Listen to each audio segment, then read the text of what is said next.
Hi everyone, my name is Cameron, and today we're going to be doing another book review.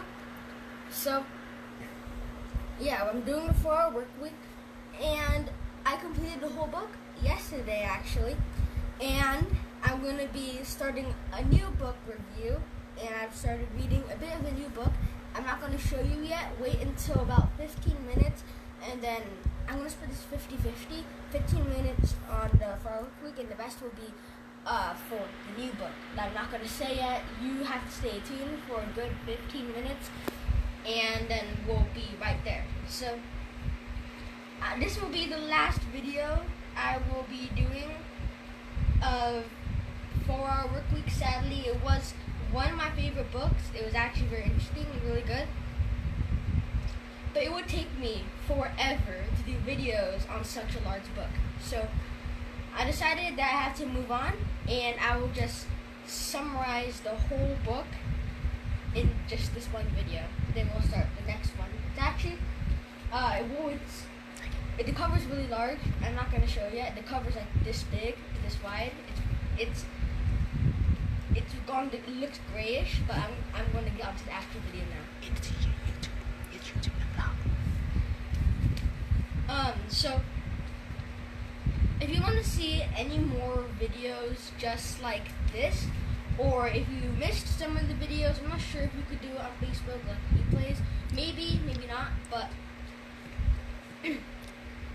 so if you want to see the replays, or if you want to see what else I've done in the other books in the past, you could check out my vlog. It's just type in Google Kameron Pham blog, or just Kameron blog, and then you type the first thing you see, and you'll see like a library collection. You'll probably see a picture of me in there, but it's going to be a collection of a lot of my stories I've written about these books. And I started it when I was around 7, so the very beginning, it will be up until today.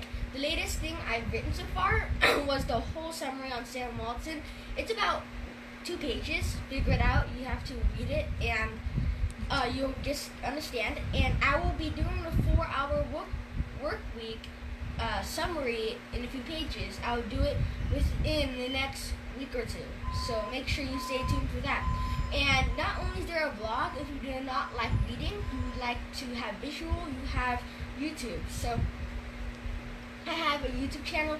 Me and my brothers actually, we're going to split up because my brother thought we're getting a little too old to share the same YouTube video, and we should split. And I think that's perfectly fine with me, because that means I'll be doing a lot better than him, because he's just trying to steal my credit. So it's called Kenneth and Cameron. Don't worry, soon it will be come out with just Kameron Pham.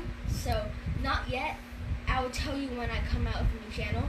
But Kenneth and Cameron, it will have every single replay of videos that I've done on 4-hour work week, Sam Walton, Rich Kid, Smart Kid, and The Compound Effect, and plenty of other books. So if you missed them, or if you're curious about what happens, or if you just want to know what I've been doing for the past few years of book reviews, then you can check it out. It's actually really old. You see, I have been doing videos in that channel since I was like 6, 5. So the first video you ever see of me is me when I was super young, like barely knowing how to talk, and then now I hope you'll see me today. Now let's get on to the actual book review, and if you missed this one, make sure you're listening to right now, so I'm not sure how you miss it, but if you want to see it a second time, you could always come on to Kenneth and Cameron. It'd be uploaded on the same day I came out with this, like right now, just live. So let's go on to the actual story. I'm going to move it a lot faster, because I have half of the whole book to complete in a good few minutes. So I'm going to try and make use of the time. Last time, I'm not even going to bother to talk about what we did last time. We're just going to talk about what we're doing today. So, first we have to, the second thing, last time we talked about if you had like a good 4 weeks to yourself, what would you do in that time? Now, that was number 1. Now, number 2 would be put yourself on the boss's shoes, and you just have to eliminate to improve production through the hourglass option. So, this means less is more. Like, if you have less things on your schedule, you get more things done. because if you have less useless things in your schedule, then you wouldn't be doing the useless things, and you'll be doing the important things, meaning you would have more things done. So elimination, deal, DEAL. E is for elimination, A is for automation. So next thing is practice environment-free productivity. Now the point of this would be to discipline yourself to work solo. An example would be to work out, like exercise. You don't exercise at the gym, try exercising somewhere else, because not all the time you'll have a gym with you.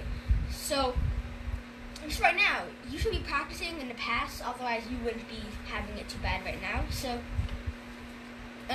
that way you can just be prepared and exercise somewhere else. Or if you're studying, don't study in the libraries, try studying in a really quiet cafe. So try that out for once.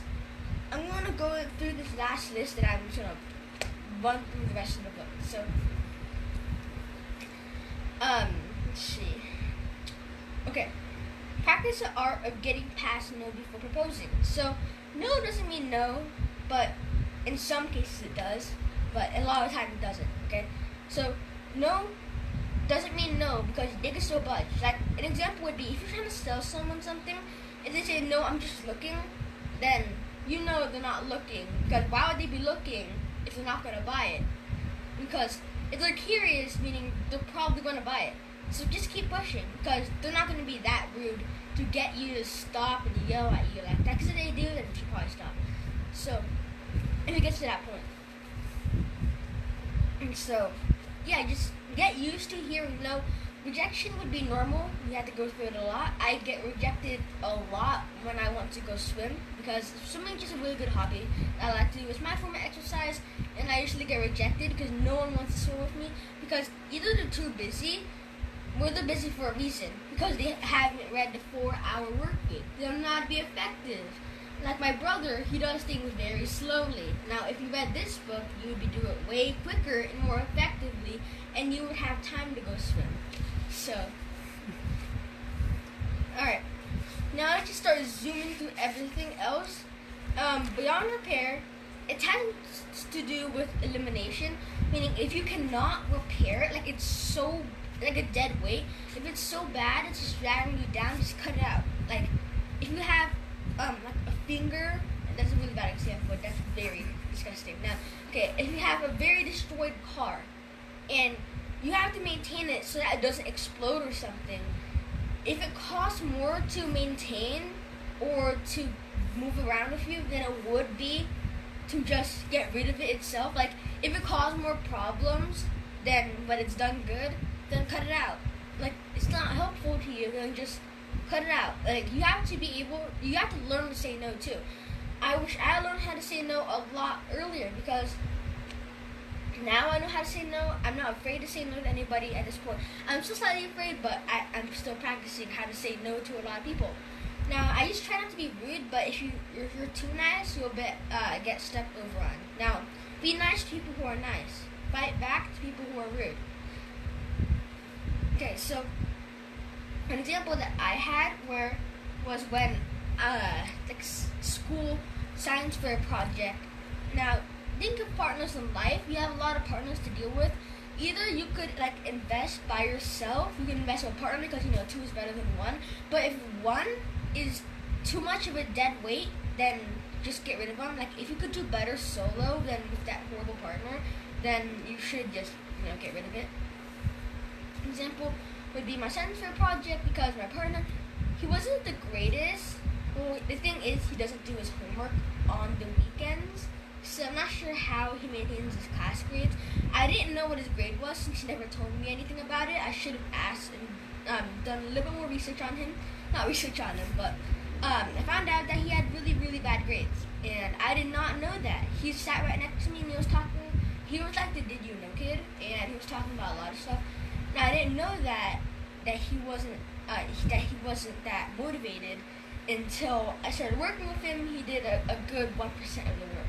He actually didn't do any work at all. So I decided to cut him out and do my own. I should have rejected. I should have said no a lot earlier, because the damage is already dealt. You cannot repair it and move on.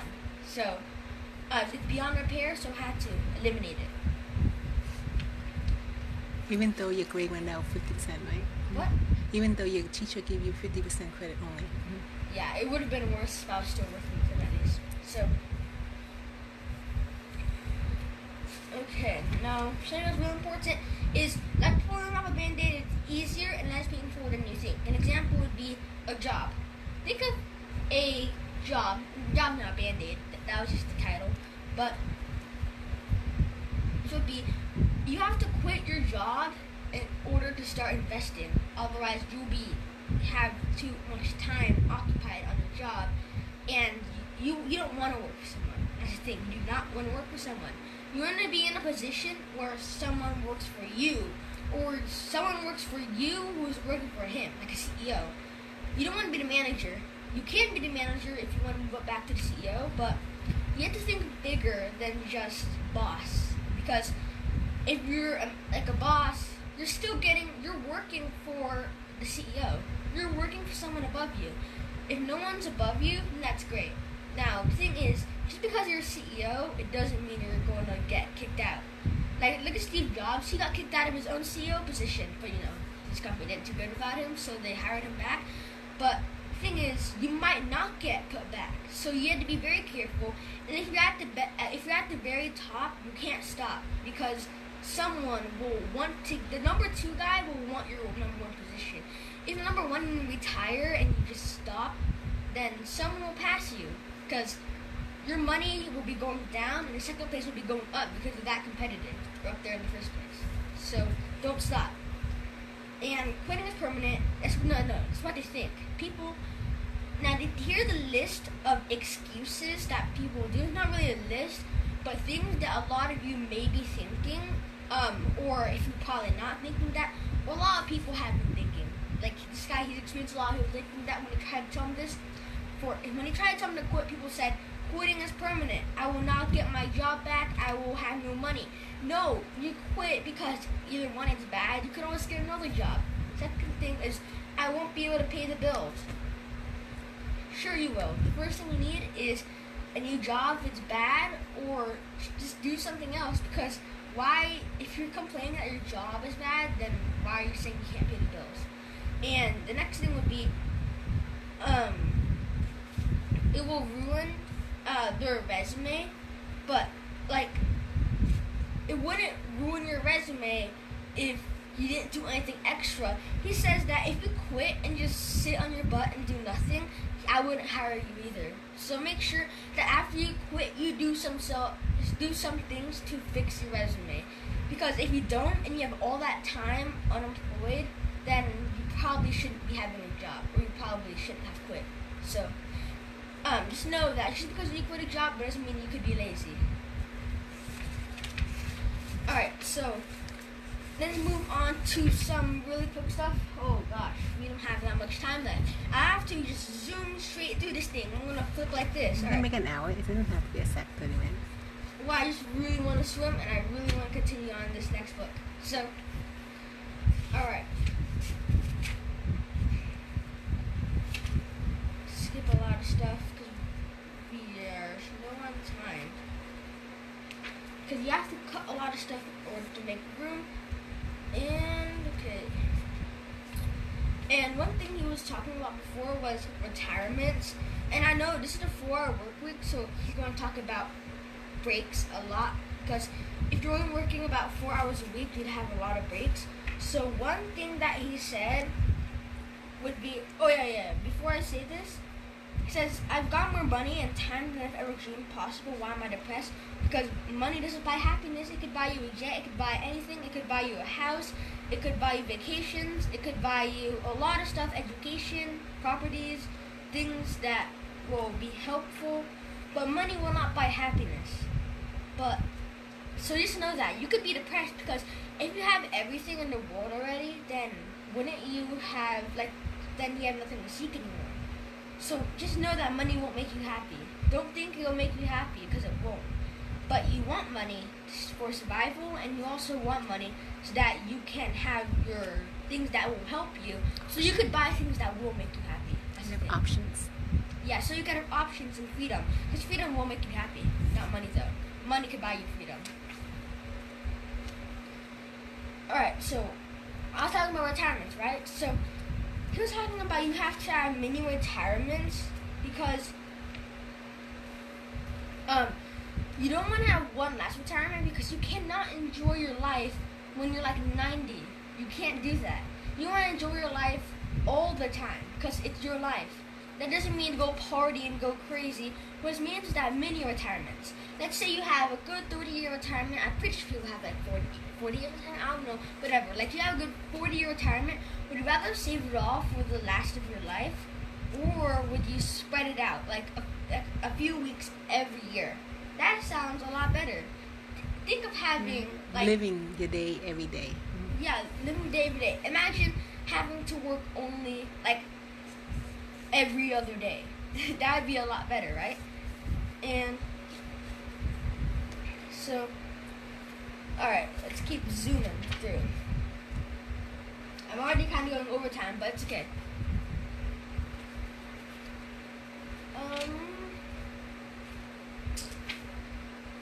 Okay. Alright.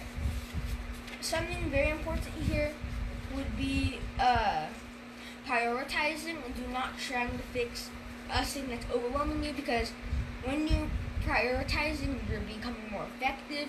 Like doing your stars on my to-do list, I have stars on my list. And that's things that I know I have to do. It is number one priority, not anything else. So, other than this, I have gone through every single thing in the book. This would be the last time you see the book, unless you visit my YouTube channel called Kenneth and Kameron once again.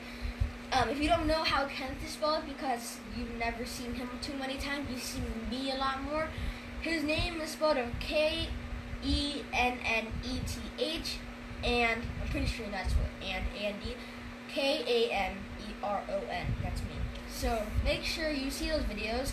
The ones in the past may be a lot different because I've been improving over time, and practice makes perfect. And I have been doing longer and longer videos.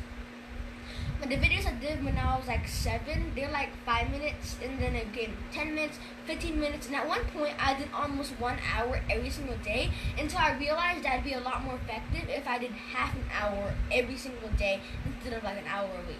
So, and the ones that are very old, they might be a little bit weird because I had no clue what I was thinking, and you know, people make mistakes, you can't fix them, so just make sure that you just avoid it.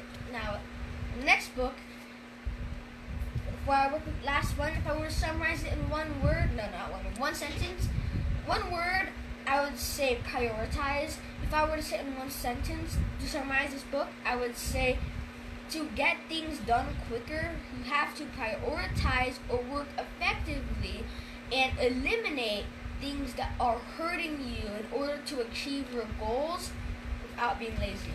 So, that's my sentence. I just thought of it on the spot because I've been doing a lot of writing classes. So, and yeah, for our work week, hope you guys enjoyed this book.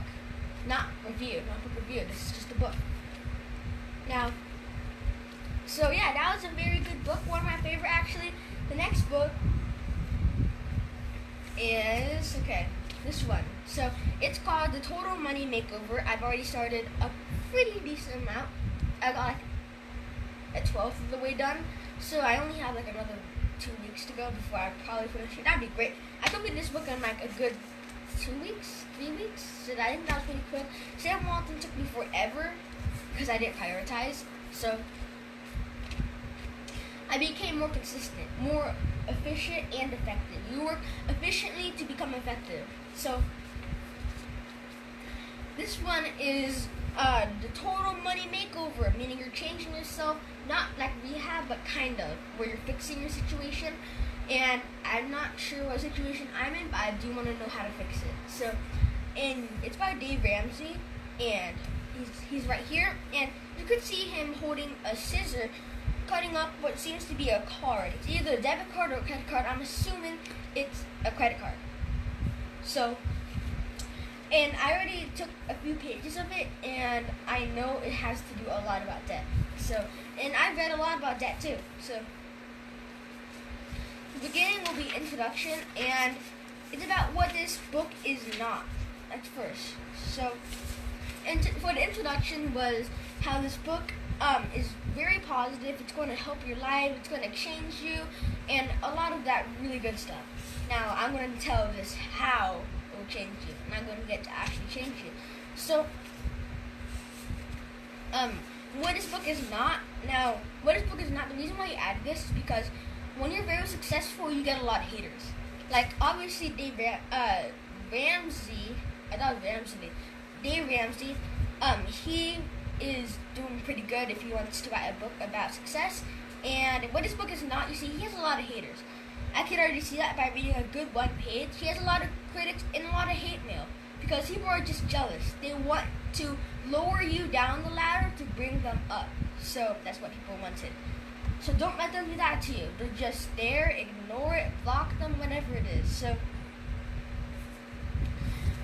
what this book is not, here's just some things that people said. This book is not sophisticated or complicated. If you know good past the 3rd grade, you should be able to read this. And because, not the 3rd grade, make it past, common sense, then you'd be able to read it. And this is for the little people, meaning, and if this one is meant to help people who don't have it too well. So if you can't read it, or that probably means you're way below Victor, you don't know anything at all. But this book is meant to help you. That's just haters. They're probably lying. Another thing is, this book is not saying what's never been said, because there's a lot of great people who have thought of things before you, and think about things such as the cat in the hat. Like, some people have thought of that, and then it's hard to break through them saying, well, that's already invented. It's already a thing. But this one, this book is not saying that's not been said before, because a lot of authors have wrote about it, but he's just combining it all together. And this book is not going to mislead you on investment returns. It will lead you. It's going to be the path. I don't know why my stomach hurts for some really weird reason, but it's okay. Now, you don't think about it, it won't happen. This book is not just about math, statistics, facts, and figures. It's kind of, but it's not just about it. Meaning, you have to know some of it in order to, multiply money. But it's not a school textbook. It's using the school textbook to make you money. And this book is not written by someone with no academic credentials. Meaning, people really accuse people of having no education, but to be honest with you, you don't need an education, but he's just adding it in just to let people know, let the haters know that I'm a smart guy. So you don't need school, but you need education. That's the difference. You don't need school, but you don't need But education. you do need education. Yeah, school and education is different. That's what I said. Yeah. And this book is not written by someone with no academic credentials, meaning he's not some random dude who's writing it without any experience. He's just writing it for no reason. He's not that type of guy. He has some academic credentials. He has some background. He's done this before. He's expert. And this book is not politically correct. So this politics doesn't really matter because it's just not correct in that way. But it will not bad though. This book is not wrong. It's correct. This book is not the same as his other books. Well, I didn't read his other books yet. I might be doing the next books though. After this, I probably will. I'm pretty sure he had books such as the financial piece and a lot of other stuff. But to do with money, this one is hard to pretty much get it, I think, because I haven't completely read it yet. Now, next thing would be, this book is not about getting any complaints or criticism, meaning don't be a hater. But, you have to get used to it sometimes. If you're a hater, then just go away. Then if you hate it that much, then just don't read it. Like, if you hate it, don't read it. Don't make it worse for everyone else. Like, if someone's not enjoying the restaurant, then just don't eat. Don't yell at the manager about how bad the food is. Just don't eat at all, okay? If it was that bad, don't do it. Don't stick around. So, flying turkeys and skinny dipping. This first chapter, not chapter, but this first title is very weird. So you have flying turkeys. I don't know what to say about that. And skinny dipping, I don't know what to say about that either. So, you have, he says when he was a child, he has a little bit of background, but it does have something to do with the actual story. His grandmother, who was a second grade teacher, liked to tell him a bunch of stories, such as the three little hogs, the three little pigs. So the three little pigs, I'm pretty sure you know what it's about, right? It's about these three little pigs, because they got kicked out of their mother's home, and then you have one made out of straw, one made out of twigs, and one made out of brick.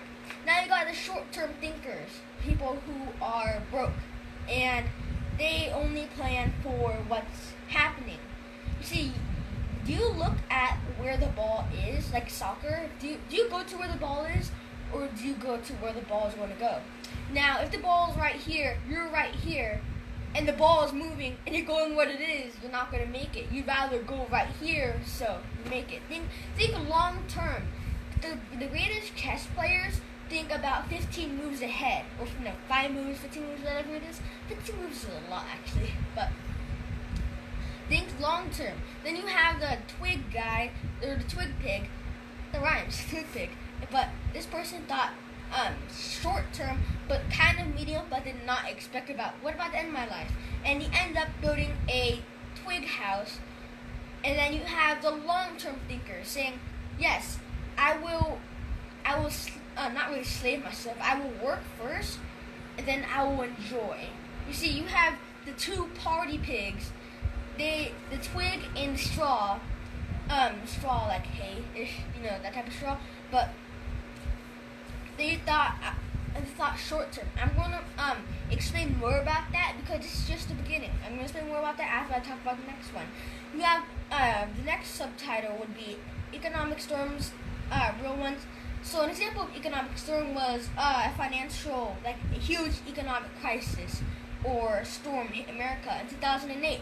I was born, but I had no clue what happened because I wasn't alive yet. But I do have a hint of what happened. Oh, I know that a lot of people lost their money, the stock market crashed, and crazy thing happened, and a lot of people lost their jobs. But guess who gained money? The wealthy people. Because a lot of wealthy people gained money, but a lot of wealthy people also lost money because they're wealthy, but they couldn't maintain it. And you have to learn how to go above the tsunami in a way. So. Alright, I'm going to explain what the economic storm has to do with the little piggies. So, because I'm already going a little bit over time. But, I'm going to finish what I did today. So it's going to be like an additional 10 minutes maybe. But, alright, good news, bad news. You have the good news that we are recovering and we will continue to recover. The great news is that something crazy like the Great Depression has helped us. You know why? Because it taught us finances. If the Great Depression wasn't there, we would still be party goers and not aware about money. The Great Depression whipped us into shape, and it also, more disciplined us. Yeah, it disciplined us to be more conservative with money. Now, money is meant to be spent, but not in a way that it will hurt you. Money is meant to be spent on other money. We trade $1 for $5, okay? Like that. But some people trade $1 for $0, and that's how the Great Depression started, I'm pretty sure. But, no, just a lot of people got too scared of the war and all that crazy stuff, but, alright. You have, the skinny dipping. So, Warren Buffett had a great saying, when the tide goes out, you could only tell who was skinny dipping because there's no water and you could see them standing right there. And, then I'm just going to explain how that has something to do with the three little piggies. So, you see something, let's say the financial storm or economic storm hit the three little pigs. Now you have the straw guy who was thinking short term. In his childhood, he was playing a lot, meaning he did a little bit of work and the rest of his life he was like, oh yeah. And he didn't realize, what about when I get older? And something crazy happened in which the financial storm, also known as the Big Bad Wolf, destroyed him. And then you have the twig guy, or the twig pig, who thought medium term but not big enough. He thought manager, not CEO. And then later you have the Big Bad Wolf because he got fired by the CEO, but not really, he just got destroyed. And you have the long-term planner, also known as the investor piggy, who made a brick house, and the other guys were making fun of him, just like Pablo in the pipeline. I'm going to explain what that story was. If you do not know what it's about, then you check out Kenneth and Kameron, and my brother explained it in one of his speeches, but I'm just going to summarize what it was. So you have Pablo and, Pablo and, I don't know who the other guy was. I'm just going to call Hulk and Ant, because that's what my brother did. Ant is weaker, but smaller. You have Hulk, who's bigger and stronger. And you have them bringing water from a source to the village so that they can make money. Every bucket of water makes money. So you have Ant, who was really smart, and you have Hulk, who had big brain but didn't use the big brain. He had big muscle, and he used that. He decided to make more money. I decided that maybe I would carry more water, and he got worn down over time, but he made a lot more money, and he retired and got himself a cow, a house, and a drink at the bar. And you have Pablo, who thought long term. You see, Ant, he thought long term. Hulk's savings ran out, and then she just got wiped out. And then you have Ant, who thought long term. He decided to make a pipeline, like, irrigation, and then people were making fun of him. People made fun of him, include the straw pig and the twig pig, and then this pipeline dude would be the brick pig, and apparently after working very hard at the end of his life, or just like when he was like 30 or something, which is not that long, you still have like a good 60 years to go, and the water made him passive income, where he didn't have to work, didn't have to do anything. Money was just coming through him because the irrigation did stuff for him. The money, also known as water, was working for him, and that proved the bricklayer who thought long term. Then the big bad wolf, or the financial crisis, hit him, and he thrived. He did perfectly fine. His brick was strong enough, his foundation was strong enough, and he thought big. You see, if you have the small people, or the people who aren't ready in a financial crisis, they'll be the first ones to go down. And then you have the very wealthy, or the very smart or intelligent people. They have something crazy like a financial storm hits them, and next thing you know, they're still alive because they know how to fight the storm or to jump over it. And that's how, people are still really strong. And this book is about how you would never again have something horrible happen to you, like losing a job. Dave Ramsey, he said never again, if there was another time, would he ever make very bad decisions having something to do with losing a job. Said, I would never lose my job again. Not meaning that he would be more secure in his job, meaning he wouldn't work a job, he'd be doing something else. So, hope you guys enjoyed this video. Welcome to Total Money Makeover, completed 4-hour work week. This is the last time you'll ever be seeing this book. Think about the future, okay? You'll be seeing a good book review in the next few weeks, as long as you visit Kameron Pham blog, or Kenneth and Kameron YouTube channel, so that you can see our other book reviews. And if you don't know what the link to the blog is, then my mom, who has a Facebook account, I don't use Facebook because I don't want to spend time on it, but it's a good way to learn, you see. And I don't want to scroll, I don't want to get addicted, and so I only do videos on it. So if you want to know my link, then you should check out my mom's account. Scroll down maybe, and you will see a link. If not, she'll probably post it like right now. Or just type up on Google, Yahoo, whatever it is, just type in Kameron Pham. You might see some images of me, but then you'll go to all, and you'll see Kameron Pham blog. That was from Wiki, whatever it is. Wix? Yeah, Wix. Mommy posted on the bottom. And if you see Crystal Apple, then that's also my blog too. And I'm not sure if my brother has a blog. Maybe, maybe not. I don't think so. But yeah, next book, Total Money Makeover by Dave Ramsey. And hope you guys enjoyed this video. See you next time. Bye for now.